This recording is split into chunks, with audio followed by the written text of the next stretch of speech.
મને કમરનો પ્રોબ્લેમ, ગાદી ખસી ગઈ હતી, એ હવે એકદમ રેડી થઈ ગયું છે. ક્યાં લગી દુખાવો આવતો તમને?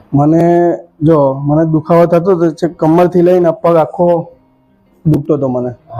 અત્યારે હવે કમ્પ્લીટ ચલાય છે, કમ્પ્લીટ હવે આમ વર્કિંગ થાય છે, કમ્પ્લીટ બધું હવે સારું છે. ઊભું નતું રહેવાતું કે નહીં બેસી શકાતું હતું. કેટલો ટાઈમ ઉભા રહ્યા તમે? 5 મિનિટ. તરત દુખવા માંડે 5 મિનિટ.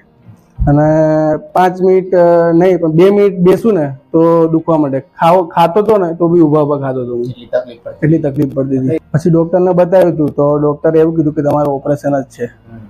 અને પછી હું હિંમત હારી ગયો. મેં કીધું હવે શું કરીશું, કેમ આપણે સારવાર કર્યા પછી અત્યારે ચાલવામાં, ઊભું રહેવામાં, બેસવામાં હવે મને કોઈ આમ પ્રોબ્લેમ નથી, કોઈ પ્રોબ્લેમ નથી. બધું રેડી થઈ ગયું. અત્યારે કોઈ દવા ચાલુ છે તમારી? દવા એકેય ચાલુ નથી. મારી પહેલી તમારી વિઝિટ કરીને એમાં મારી દવા બંધ થઈ.